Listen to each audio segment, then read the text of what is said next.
But now you got Pro.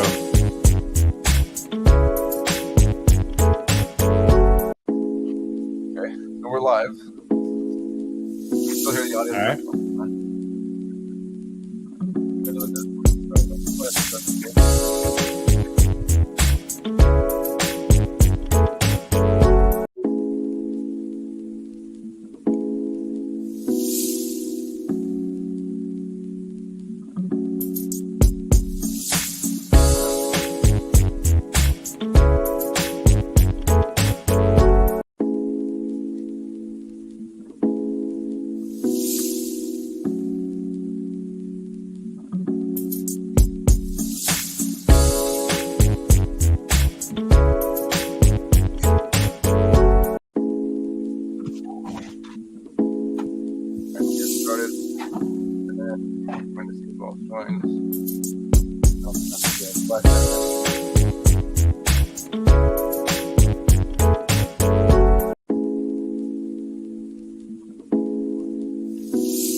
Are you ready?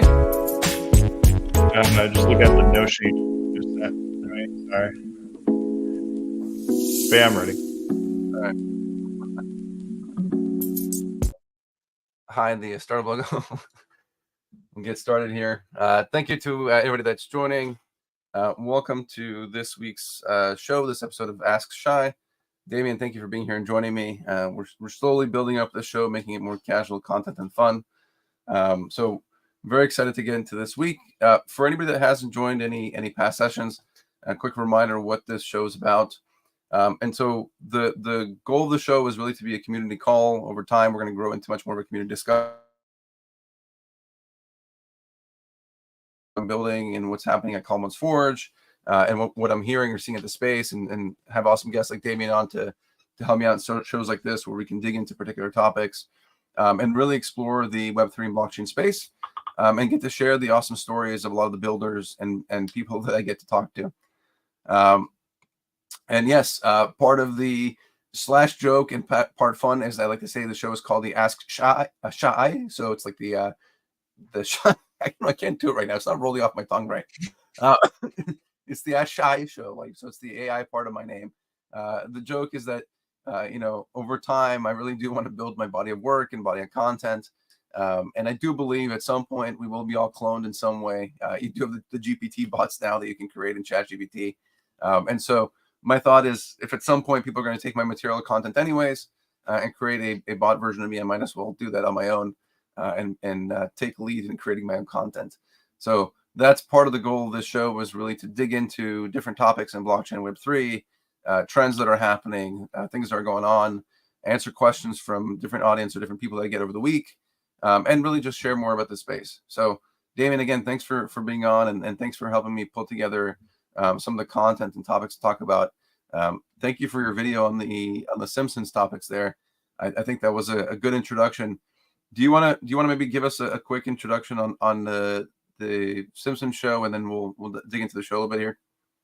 We'll get started. Sure. So yeah, and thank you, Shai, for having me on. But yeah, Simpsons recently aired an episode around the Halloween time of their Treehouse Horror series. I think it was, God, I mean, Simpsons has been on forever, and this kind of Treehouse Horror thing has been going on forever. I think it was season 35, maybe 37. Someone in the comments may correct me on that, but it's in the higher 30s, if you would.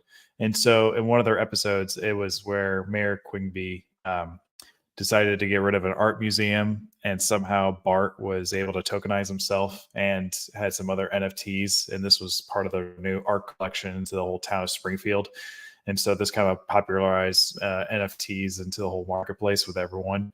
Not to say this is financial advice or anything else like that, but it brought a whole bunch of hype into the whole market, where new things came about. You had Springfield punks and you had Simpsons, so making fun of Yes, wait, hold on. the So, board yacht club and other stuff. But that's the so whole premise of the show, is because it brought up NFTs. yeah, so before we go down that rabbit hole of all the clones and everything that's there, I think it's a it took about, well, maybe actually before we even start down the rabbit hole, we should give a quick introduction, because I always seem to forget. So um, I'll kick it off real quick. So for those that don't know who me and really the show background, again, my name is Shai Perednik. I've been in IT for about 28 years. I've been really digging into technology for most of my career. And the last couple of months, been building out Kalman's Forge, which is a Web3 venture studio. And before that, had the awesome pleasure of being at AWS for about 6 years. The last 3 years of that, helping build the Web3 community at Amazon. And then last year, particularly leading the partner organization for Web3 and blockchain. So I've had a lot of fun, and I'm really excited to continue building the Web3 blockchain space. And Damien, before we get into the Simpson stuff and we dig into it, and unravel some of the Snowpiercer references there, do you want to jump into the quick introduction? Sure. So my name's Damien Pick. I run my own YouTube channel covering Web3 topics as well. Other various things in my life is travel and vlogging. But besides the personal stuff that I like to do on the side, my more career aspect side, I've been in the IT industry for a little over 10 years, working at various companies such as Apple, over at Amazon, did some government contracting a little bit too. So I had some public sector stuff over there as well. But that's the whole little niche of myself over there. Just been doing IT support for many years, and been now looking into the Web3 industry for the past 3-4-ish years, as I find myself ever evolving, getting involved with these new projects and seeing how this is affecting my life and many lives of others. So that's my life where I am currently now. Yeah, and thank you, Damien. I think the fun part here is we span the gamut, right, from very different angles of IT and different perspectives that we've had over our career. Well, let's dig into sort of what the show is, and we let's not give away. We have to be careful not to give away the whole show. So what I'll do is I'll drop the link into at least a clip that's on YouTube. That's like a 3-minute clip, so we're not giving any. If you haven't watched the Treehouse of Horrors yet in the latest show, but let me find the link here. I watched it again this morning. So the premise of the show, right, is every year, as part of Halloween, the Simpsons host a Treehouse of Horrors episode, and they sorry, I'm trying to do 2 things at once. I grabbed the link. I'm trying to paste it in LinkedIn. So every year that they do the show, the idea is that they take different topics and they play a little bit on some of the things that are happening in cultural trends, particularly at that time, and take like a horrific angle at it.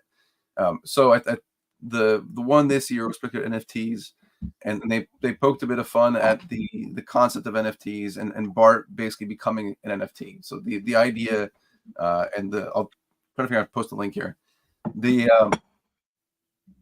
The way that he becomes an NFT is basically that he disappears into the ether. He joins. He basically becomes on. They say on the blockchain. There's no one blockchain, but right? They simplify in a way that they say Bart became part of the blockchain, and then he joins the chain and he becomes part of it. And Homer comes to Marge and says, "Look, he's an NFT, and look how much he's worth." And then they start thinking about, "Oh, well, how much is Lisa worth possibly?" And so that's the gist of like the NFT part of it, specific to Bart, right? And then it goes from there into a scene that's akin to Snowpiercer. So, Damien, are you familiar with that movie, or should I give some background? No, I'm not. You would have to dive into that a little bit. So for background, Snowpiercer, albeit a movie, and you're either on the camp. I think I've heard of people that love it or people that can't stand it, because the whole movie takes place on a train. It is based off of a 1982 French novel that I think translates into Snowpiercer as well. Double check. But the premise of it is that the train circles the globe, and this is post second ice age. So the world is in an ice age state, and this train is going around the world continuously, and it's fueled on something, right? And I'll get to that something in a second. And it's a very long train, right? Mimicking and supposed to the imagery that it's supposed to represent is society and societal structures throughout, right? Now you have people in different hierarchies throughout society, right? Different classes of hierarchies. And so they're represented as those hierarchies are represented as train cars, or those individual hierarchies.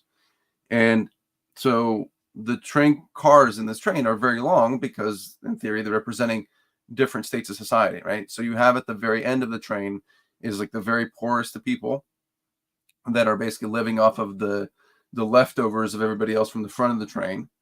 And then in the front of the train, you have the extremely wealthy people that are in the very first train that are in theory kind of leading and benefiting from all the work that happens in the trains before them. So in the same time, like food flows, for lack of better words, like downwards or backwards in the train, products and goods and things move upwards in the train, only benefiting the people towards the top. So it's a very interesting sort of imagery of society and how society works in like a 2 hour, I think it's like a 2.5 hour movie, but at the same time overlaying a lot of action in it and a lot of like fight scenes and a lot of tense scenes in it. And so the first scene where Marge, in the case of the Simpsons version, in Snowpiercer, he starts off in the back of the train. I don't remember if he kind of wakes up in that, and I think that's kind of where the movie starts. I don't remember if it's like the first or second scene, but the main actor, which is I believe is Chris Evans, starts off on the back of the train, and just like Marge does too, right? So the back of the train is the poorest people. In the case of Marge, on The Simpsons, it's the like poorest of the NFTs. So the like low end of NFTs, all the clones, all the copycats, all the cash grabs that we have in the ecosystem, all the scams, all the like NFTs that did not make it anywhere are basically represented as being in the back of the train, right? And that's like what it is there. And that's kind of the imagery that they're making is like, this is all the NFTs that were left over are the ones that are in the back, right? Which I think is an interesting juxtaposition to kind of put it against, sort of the lower classes of society, and saying that the NFTs that haven't made it are sort of the lower class of society. And it's like, I look at it as you don't give up on them, right? I don't give up on the lower classes of society, in my view, right?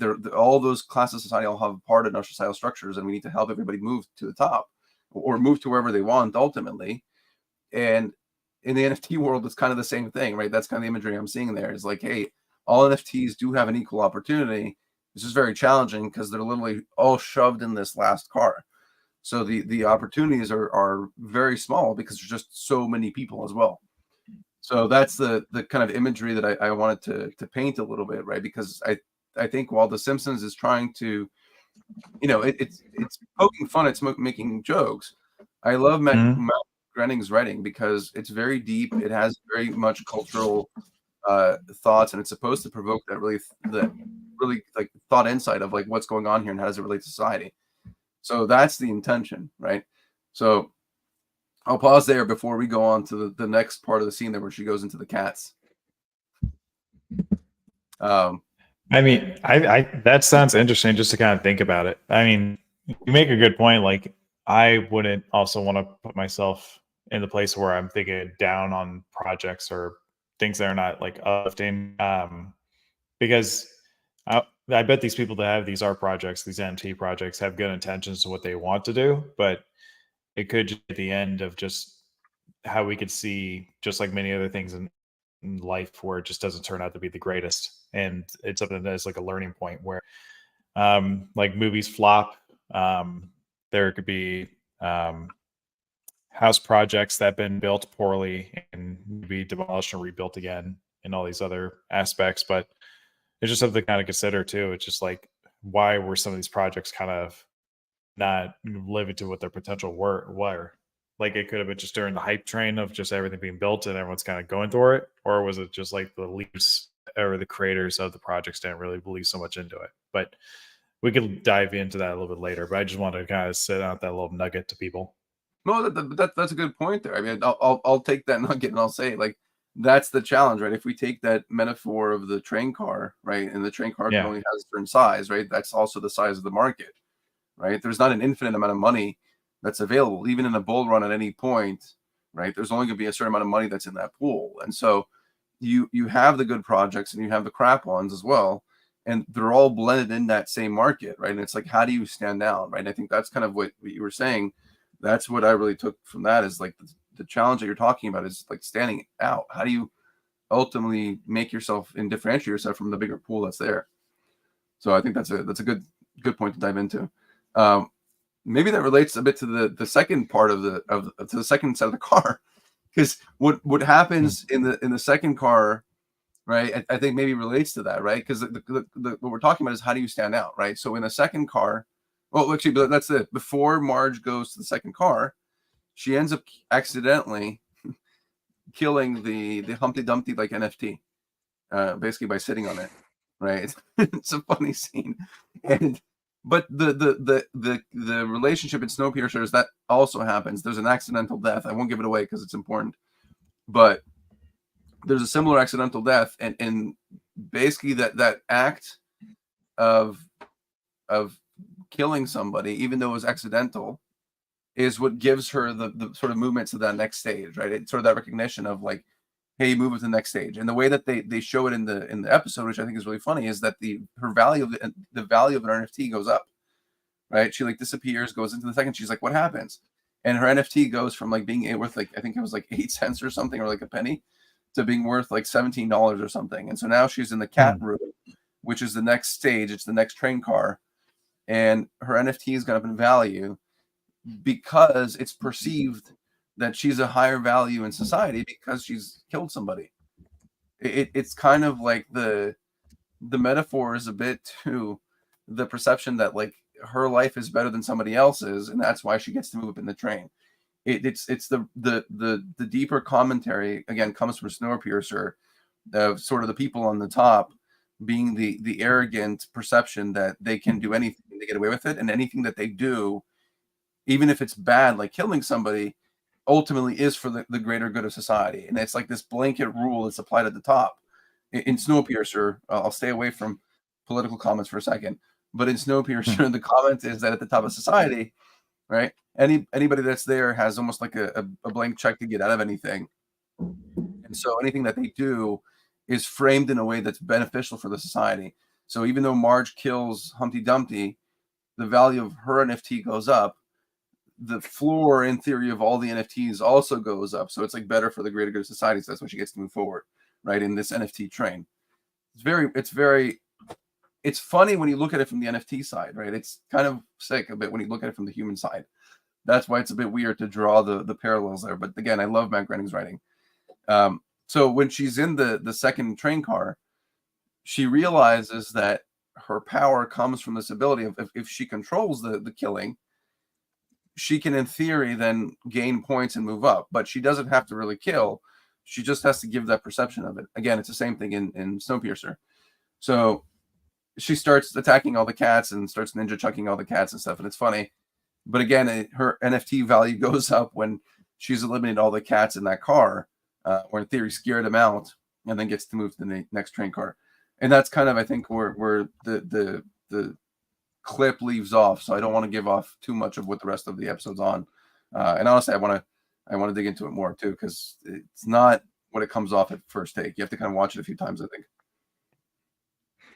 But okay, so and I appreciate, and by the audience does too, they want to watch the episode. It's really funny. But let's dive into it as far as like, why did Matt Groening or even or Matt Going or the Simpsons cast or anyone decided to do an episode on NFTs, especially on the Halloween and stuff? Like, what made it scary? Why did they even choose this as a topic choice? What are your thoughts? So my thinking when I was doing the research, right, there was one of the NFT collections. Let me pull my notes here. One of them came out like a little bit before this went live, like before this actually took off. The Simpsons. So the Simpsons came out beforehand. So I don't know. We have to look at how long beforehand. But Matt Groening, right? In insider trading. No, I'm not saying it's insider. I'm not saying it's. No, I'm not saying that. I just have to look off. It's okay. So with Matt Groening, right, the fact that he keeps I think he's fairly well connected to culturally what's going on, and I think from previous. So first of all, this is not the first like blockchain cryptocurrency digital asset related episode. This is the third one actually that they've had. They've had like the Clint coin or something, and there was something else I found. So this is the third time, right? So clearly either Matt himself or somebody on the writing team. It's never just Matt's the head writer, but he's not the only writer there, right? There's a whole team of writers there. So there's likely somebody on the team, if not Matt himself, that has their pulse somewhat on the crypto world in a bit, right? Probably got wind of this Simpsons thing. And my guess is that potentially was a way that they kind of poked fun at that idea of like, hey, if you're going to clone the Simpsons thing, let's make a fun of this thing of like, it's this scary thing of like NFTs and what they are out there. I think in a funny way. I don't think it's done in a malicious way in a sense of like trying to put down the market or trying to do that in a negative way. I think it's almost done in a tongue-in-cheek way, right? Especially because it's done as a Halloween episode. It wasn't done as a regular episode. It was done as the Treehouse of Horrors, which is intentionally, some of them are supposed to be like parody commentary on society, right? And so they're supposed to be sort of tongue-in-cheek. So I think that's why, like, if I'm kind of reading between the lines and I kind of go back to all the Simpsons I've watched over the years and where the commentaries come over stuff, that's my educated guess, right? Is that they wanted to make a commentary on the NFT market, right? They kind of wanted to frame maybe their perspectives of NFT in this way, and they had the opportunity with the Treehouse of Horrors to present it in sort of this scary way. And maybe they watched Snowpiercer recently. Maybe they read the graphic novel in 1982 and kind of put things together as to create that metaphor. But I think it's done in a tongue-in-cheek way. I don't think it's intentionally to say like, this is a scary market, everybody stay away. So actually, I mean, I agree too. As far as like the intention, like how it could be scary and stuff, it was pretty ironic, like how we've been seeing, and we mentioned in our previous podcast, which everyone can kind of see on LinkedIn and YouTube, and they have great channels here too, of how we've been in such a cool market from all these other, exchanges collapsing, the recent trial with FBS or SBF, and everything else. It's just interesting how they just brought it back after no one's really been talking about it. And we can even see through the Google trend, and I'll try to post on here later too, on just like how nothing came about, or there hasn't been any word on any spikes, but just right around the Halloween time when they aired that episode, it just went berserk. So I just thought it was really interesting, something to mention there. Well, so the reaction of the market sort of going berserk in those things, that's a good topic on its own, right? The sort of why this came about and how this came about and like sort of the timing of all this stuff, right? That's a different discussion. I don't want to conflate the two, right? Because I don't want to suggest that there's any kind of insider training. We don't know that. It's not. I don't want to speculate down that path, right? The way I look at it again is there's that one comment on NFT, right? And then there was the other, I think, from the writing perspective of, hey, it looks like the market's coming back, right? We've had already, I think, about a month of somewhat of improvements in the market, right? There's been some down days, there's been some up days, but in general, in the last month, the sentiment has been better, especially when compared to the last like 2 years. Forget it. The last 2 months is even better, right? So again, I think the writing team, somebody must have their pulse a little bit there and says, hey, I see something here, right? I see something that there's some improvements, right? Where there's some better sentiment going on. Maybe it is time to dust off that NFT episode. So we also don't know, right? This could have been an idea that's been sitting in the pile, and it was just a matter of, hey, when is the timing right? And we want to do this as a Treehouse of Horrors. And maybe last year, because there were no indications of any kind of sentiment of improvement around this time, in fact, it was worse, right? Maybe they bagged it last year, and they're like, forget it, we're not going to do an NFT session. We're not going to put we're not going to put writers on the assignment. We're not going to put animators on the assignment. There's a whole team, like a whole company that gets built out around just like one production. So I can imagine somebody in the line, right, saying like, hey, just timing is not right. We're not going to do this. And then, sometime in the summer, in July, August, they're like, hey, things look like they're getting better on the cryptocurrency side from the market side. Looks like sentiment in general is kind of getting better, but also die down from all the FTX crap that was going on and Terra Luna and all that junk. Maybe now it is time to sort of bring this NFT thing back again, right? So again, I think it's just timing and the planning to me makes sense from an executive like production type of sense, right? Like the timing makes sense. Now, on to the reaction of the market side, right? So the the reaction to me is entirely based on speculative purposes. It's entirely speculative because none of these collections are official collections. There is the 20. I think I found that there's a 2021 one that Disney put out. I believe that was an official one. I have to double check, but that one, I think, if that was the official one that was put out originally, let me find the original article. And I think it was too. Yeah, so I'll put it in the LinkedIn chat there just so people have it. But so in 2021, there's an article on NFT Now that there's the official first Simpsons NFTs, right? So let's assume that they launched. I have to read deeper into the article, right? I don't know how much they sold for. I don't know how much the floor went, but none of the ones, I think, from what I found, that saw an resurgence in volume was that it wasn't this official Disney one that came out 2.5 years ago or 2 years ago. It was either the Crimsons, whatever, that came out before the show, or it was like the clones, the Simpsons punks, and like all the, what was it, Sim punks, Springfield apes, Springfield punks, right? Those ones that kind of came out right after the show. Those are the ones that capitalized on it. Now that's where the argument to be made is, right? I do give credit. The artist for the Springfield punks is Rena Russo, and from my understanding, hopefully, please let me correct if I'm wrong, he minted the collection for free and gave away the collection for free. It was on the secondary market, is when people started speculating. So as an artist, that's derivative art, right? There's an argument to be made there of, his rights to create derivative art. I think the law does allow him to do that, and I think there's a value to derivative art, to the original property as well. So that's not really the argument as far as whether he violated any kind of things, because he also gave it away for free. The market reaction is really on the secondary market side, of where people saw this and said, I minted something for free, I'm going to speculate, and I can probably turn this around and make a quick buck. So you either have people that were speculative trading, right, or people that are trying to hold it long term, thinking that last car kind of comes in. Because the funny thing is that when looking at the prices of the floors, some of them shot up to like $800. Was it like the last one I was looking at, the Springfield ape? No, it was the Springfield apes. The Crimson apes shot up to like $840 and then settled down back at $19 bucks, right? So it's like they had a huge surge in popularity, right, in demand for those, and because it's a free market, people can demand any prices that they want, and if somebody wants to pay that price, they'll pay it. So because one NFT sold for $840, it doesn't mean that the whole collection went to $840, right? That's the other very important thing that we have to remember. The way that these are marketed as like, hey, there was a huge reaction and people like flew into it. Like, yes, they did.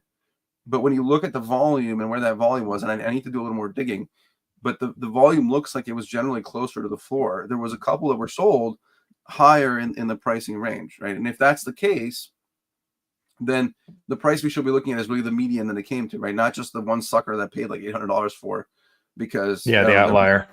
They're a millionaire and they have $bucks to throw away. They don't care, right? Let's not focus on the outlier, right? It's where was the median and where was the average? And what the average tells us is the same thing as any other NFT project, right? There's a hype, it goes somewhere, and then the hype dies down because there's no longevity to it, right? There's no staying power to like keep that NFT going and keep the price moving up, because in order to get the price moving up, you have to increase volume, right? You need trading volume, activity volume. And in order to do that, right, there needs to be some sort of incentive for people to move the NFTs around and trade them, right? Or the other way around, of hold them, right? Because then you're playing the scarcity side of things. So if they're now scarce, then that increases an increase of value, right? But if these NFTs were just minted and thrown out there, what's the scarcity? The scarcity is just people deciding to keep them and not sell them. It's not. It's fabricated scarcity. It's not true scarcity because it's not available anymore. Yeah, just the hodlers. But it was interesting. It just goes back to like what you said too. It's not like official. It's not from Disney, but it's crazy just to see that speculation come about from how it was. I think it was, you're right, just a free airdrop. And then it became like, I think last time I looked at it was a couple hours ago yesterday. It was like around $20 average or something like that. And I'm like, oh my God, like how this just about. And just like I feel like this trend, just like everything else, like you talk about an episode, you talk about what you saw on TV, it comes a little as word for like about a week, maybe 2 weeks at most, and then it kind of fizzles out. So I'm like going to be curious, like what's going to be the longevity of this? Is there any kind of like actual prospect into the DAO of the whole project or anything else? But that's just more to kind of like look into later down the pipeline stuff. But kind of want to get into the next topic really when it comes to this. It actually, no, I'll let you dive into the next topic. I think you wanted to talk a little bit about Forge or what other projects are maybe coming about. Yeah, no, I think I think we'll touch a bit on the Commons Forge and share an update. That's one of the things I like leveraging this platform for, as well as for the people that are here to kind of hear some of the things that are going on the Commons Forge and what we're working on. So I'm really excited, right? Things are moving very methodically and intentionally methodically, right? I don't like to build things just for the sake of building them, right? We're coming off talking about NFTs and cash grabs and stuff like that. And so I've been in that space and I've been burned by them too. So when I build things, I look at it, how do I build things really for long term and longevity? And like when I go back to being a kid, and I built, and then I built Legos and stuff. I enjoyed building them for the long term, right? There were some things I built and I would break them and play them again, but most of the stuff I would build and I would keep it on a shelf because in my mind I was building something for long term, right? And I would still add on to them and I would do stuff like that. So I've always grown up with this mentality of being methodical and like planning out things as much as I can. So with Commons Forge, very much the same thing, right? The intention is to be very methodical about how we move. We're still in we're actively building out our foundation. We're still in the very early stages where we're working with partners. We're really building our base. We're actively building our advisory side of the business, which is really about delivering fractional leadership roles specific to blockchain, Web3, AI, machine learning, really how all those layers come together, right? I really believe that there's a great opportunity for innovators that are in the seed stage, right? So that they've gone through their pre-seed, they have some capital. I think there's a lot of opportunities for those that are in that stage to think about scaling, right? They kind of need to think about, how do I get to that Series A round? How do I raise my next capital? How do I now not only focus on customer acquisition, but start focusing on customer retention? How do I really build out the product for the long term? I said I was going to have, blockchain and Web3, machine learning, and AI stuff in this product. How do I actually build them in here, right? Because they've gone through the functional prototype of the pre-seed. And so I'm eager and excited to get into a couple of those roles that we have. The CTO is one of them that I've been out there for a while. I'll be announcing a couple more of those over the next few weeks that we'll be taking on. But these are awesome opportunities that we have to really help drive and shape the direction of a lot of Web3 startups in this space. Ultimately, our goal is to raise our own capital so that we can go ahead and start building our Web3 venture studio over the next 6 to 12 months or so. That venture studio is all about building SaaS products or SaaS businesses in the Web3 space specifically. There's a lot of material out there. I won't go on the sales pitch for our Web3 venture studio, but I'm really passionate about our product line and what we're building because they really help define not only who we are as humans today and sort of capture our stories and things that we've done over time and capture who we are, but they help set a stage and help define how that is represented in the digital world, right? How our real world stories and our real world activities are actually captured and re-represented in the digital world and in the digital form. So I'm really excited about our pipeline because every product I believe tackles a piece of that. It doesn't solve it because I think it's still long-term before we solve these things. We're talking about 10 to 15 years, but it tackles it and starts going down that path. And I think that's an important piece of the industry to address some of these challenges about how do you protect identity, right? We see this with SAG-AFTRA and the agreements that they just kind of finalized, and I think things are finally closed and calmed down there, which is great for the actors. But this concept of really protecting users' identity is something that I think is passionate to many people, especially the actors, and I'm excited to build the products for that. So this week alone was great collaboration with some partners in Philly called Grace and Sky, collaborating with them on some space there, hopefully doing some blockchain meetups, some more content development as well as part of that. And we'll see maybe some more exciting opportunities come out there where you'll see more of Kalman's Forge name and you'll see us contributing to some bigger projects and larger cloud initiatives as well.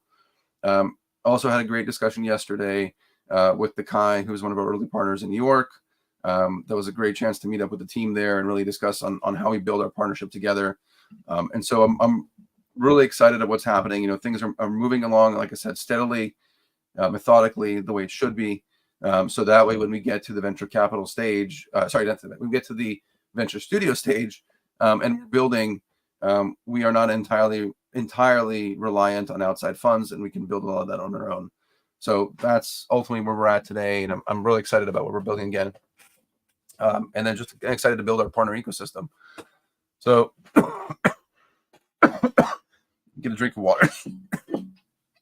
No, do it. I mean, that was a lot. I mean, it sounds really cool, really fun. And I mean, what's great about it too, like what you said too, with the actors, with what's going on with AI and that, it sounds like there's a really strong community behind what goes with AI and stuff. And what you're building is like creating the opportunity to where like both sides can be fair with AI or just any other kind of technology. It doesn't have to dominate one or the other. We could both coexist with each other. Just so far, like what we've been doing. I mean, it's not going to be like a scary Y2K moment, but it could be something where we could both benefit on both sides of the field. But now, is there going to be a place where like a lot of people on this call or anyone that's watching the recording after can join this kind of community to where they can follow more into it? Or how can, besides our weekly calls, like how else can they be a part of it? Yeah. So I think that's a great sort of connection there between the Y2K thing and talking about community there, right? The challenge with Y2K, I remember this because that was my graduation year. It was class of 2000. The panic then was because of all these centralized giants, right? The centralized banking system, all this stuff was centralized, which was fine. It's not like we had much option at the time. But that was the big fear, right? So to me, the exciting thing is like as you go into this new era of the internet, when things are decentralized and a lot more democratized, right? Anybody can stand up an application for probably 10 to 25,000, right? If you work with the right partner, you have the right vision in mind, it doesn't take that much to launch a SaaS solution and deliver it, right? And so I think that's what makes this different is that there's so much more opportunities out there, but those opportunities come really because of community. And that's really what I want to get back to, right? I want to focus building more community. Communities are very important to me, right? And I think there's a great opportunity to build, I don't want to say more communities in Web3 because we certainly have our share of, Discord channels, there's Slack channels, there's LinkedIn groups, there's, Clubhouse groups, there's Twitter spaces. There's so much when it comes to community. But I think there's still some room and opportunity to build a community that's really focused on being methodical and long-term and thinking about longevity, right? Bringing in a lot of the structure from the traditional enterprise space into the Web3 world. I think there's still a lot of opportunity of building that kind of community, right? And when I think of the communities I built in the past, I go back to not only the Amazon community that I built, that helped eventually pioneer and lead a lot of the initiatives that we have. And there's so much awesome stuff going on at Amazon. I think that not because of only me, again, awesome people that are there, but because they came together around this community of, hey, there's other people that are interested here and the masses together, right? And that's what was able to move things forward. So I want to be able to build that again and sort of deliver that community again for the Web3 ecosystem. And I've kind of been thinking about what is the right structure and how you do that.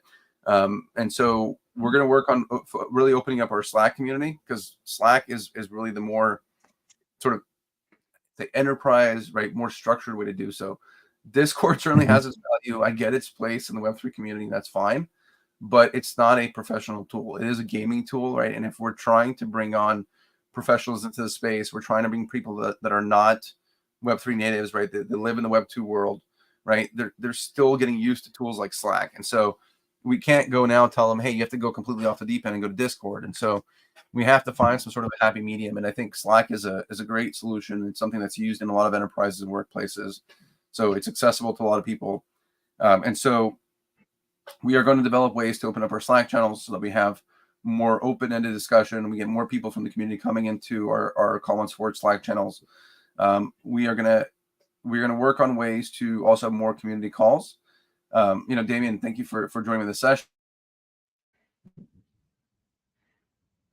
Okay with that clearly, but some people I know just don't like being on camera, right? They don't want to be recorded. They don't want their audio there, but they have really good questions. And I've had really great discussions in the past with people that just don't want to be recorded. And I think that's fine. So we're going to open up either ways through Slack, through either Slack canvases or Slack huddles or something like that, or we'll use other solutions like Clubhouse, or maybe still use StreamYard, and we'll do non-recorded sessions, right? That's ultimately the intention, is to host sessions that are in some way not recorded, and that way anybody can feel free, they can participate. It can be a much more casual session. They don't have to worry about, they say something wrong. You and I don't have to worry about if they say something wrong too. So that's also the goal, is just to kind of have more of these casual community sessions and really just get people together every Friday on a call and be like, hey, what's going on in your world? What questions do you have? And just have it be more of a collaborative community call, not so much a monologue, right? And I think that will go a long way to help building the community. And then what we'll do is, in between, we're going to sprinkle a lot of the educational content, right? We're going to look for opportunities to host sessions, even if we do them like this, where it's just going into a certain topic, digging into a particular session, doing a webinar on the different types of blockchain nodes, right? There's different types of blockchain nodes, whether it's a full node, a full node, a read-only node, an archive node, a fast node, right? There's so many different types of nodes depending on the blockchain network. That's like a session we want to get out there as well and create some of that content and help deliver it on these platforms too. So that's the goal, is to help build out more of that community. If you want to be part of it, do reach out. The best way right now is to reach out over LinkedIn. You can also email me at shai@kalmansforge.com. You can reach out at any of the socials here. I can't point on your side of it. You have to point to it at LinkedIn, or Twitter, or YouTube, whatever. Any of those channels you want to find us, find me, please reach out, and we'll happily talk about how you can be part of the Kalman's Forge team and help build out the community that we're building. And I very much look at it like we're building a family around a fire pit, around the anvil. So, that's awesome. And I think that's really cool that you're going to open it up, the Slack channel, just for everyone that could just be on part of the calls. Again, just like I said, people don't want to be on camera, that's totally fine. It could just be just as casual. Like, obviously, we're not wearing suit and tie. I'm wearing a shirt that has like a Game Boy controller on it, or a EQ controller on it, and stuff like that too. But it's really cool. And just like, just a little quick recap on that, Shai will go back on LinkedIn and post the Slack channels. Once we have that open, it's going to be currently in development. So we're finding ways to have these kind of guidelines go through. And obviously again, it's going to be casual. It's obviously no harm, no foul when it comes to the type of people that we let in. We don't discriminate, but if there is discrimination in there, there's going to be community guidelines onto that type of platform that we're going to kind of build on that standpoint. But I don't want to dredge onto that, but that's just like cool T's and C's. I just want to send on out there. It should be pretty obvious, but just sending on out there just so everyone hears on the wavelength. So it'd be a safe, great community space that everyone could join and just join on the topic of discussion too, and help build. And after going through the conversations, maybe you can bring them on, just like Shai said, and help build. That'd be really cool. We're looking at ways to grow. And if you know anyone that is wanting to be part of this Web3 space, into this venture studio space, let Shai know. We'd be really happy to talk to these people, help them get involved, and see what kind of business that can be happening from there. Yeah, no, I agree. David, I'm just keeping on the clock here. I know you had one final question you were going to surprise me with, and so you want to hit me with a final question here before we close up and I hit the end stream button? I want to give my final question. I want to give my final question to someone in the comments. Let me take a look here, see if we have any comments in here. No, I don't think we have anything. What? Okay, maybe I'll throw out my last question here. Is probably be when are we going to expect our next session that we're going to talk here? When's the next Ask Shai? So we're going to try to get back to a weekly session. We're going to have weekly sessions going on, right? As we move to a community type of call, we may end up doing this every 2 weeks, and then that way at least every other week is not recorded. So I would say to be safe, let's plan for in 2 weeks from now. So around the 27th, right after Thanksgiving, we'll do like a Thanksgiving special. Why not? There we go. That'd be cool. And see what Simpsons episode comes out then. Yeah, we'll see what the Thanksgiving episode's like. So I'll wrap up and we'll finish with this. How about I know I usually around this time, right? There's questions I get asked about sort of what to expect from this space as we wrap up the end of the year, right? From a technical sense, what do we look at still going to be built in this space?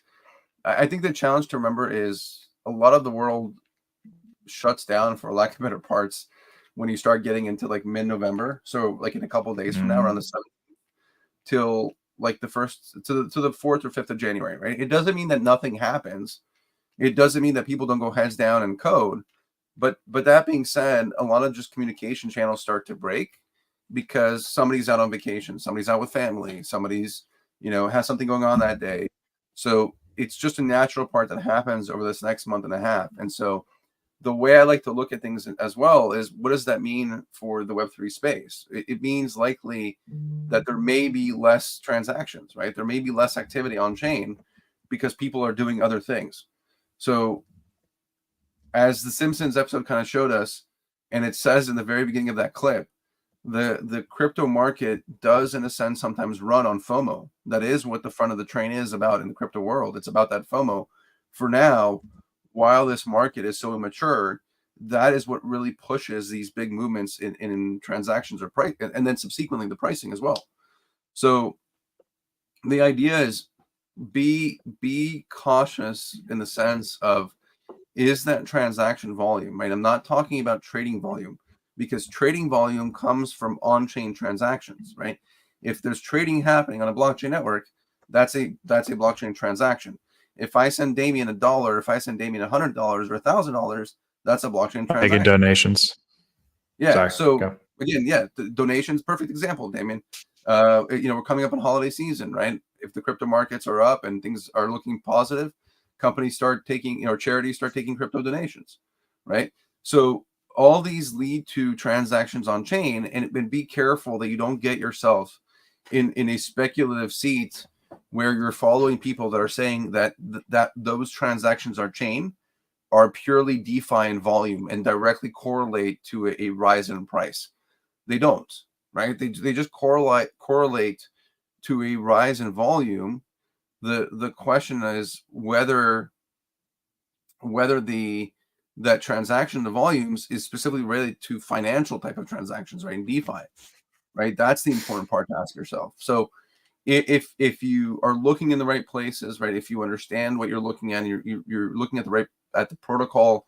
You're not sort of looking everywhere out there. You're not just going on YouTube and finding anybody that says anything, right? Have a more focused lens on where you see value in this space, and focus in on how do you quantify that value, right? Is it by the amount of transactions? Is it by the amount of volume? Is it DeFi? Is it GameFi? What sector is in it? And then ultimately, when the question is, what can you expect by the end of the year, you'll be able to answer that because you'll have an understanding of what your expectations actually are. So I think we'll end it with that. That's a good way to end it on. So Damien, again, thank you for being part of the show. Went a couple minutes over there. I really appreciate all your feedback and insights as you jumped in there. Go watch Snowpiercer or read the 1982 novel, and then at the same time watch The Simpsons Treehouse of Horror, and you'll have a much better understanding of the NFT world as it relates to societal structures. All right. Thank you, everybody, for joining. I love you all. Take care. And One last thing too. I just want to say thank you for letting me on, and also again, follow Shai on all the social medias right over here. And again, just thank you for our veterans as well. If they are watching. Happy yes, Veterans Day, or at least observed today, but it actually is tomorrow, on the 11th. I forgot. But yeah, so just thank you for having me, and thank you for our veterans that served. Yes, I had a Veterans Day today at my kid's school, Including you. Yes, thank you. I did serve my time in the U.S. Navy, so thank you to all my fellow shipmates. Hoorah to all the fellow Marines out there. Coast Guard and Air Force, I love you too at some point. Take care. We'll talk later. Bye, everybody. See ya.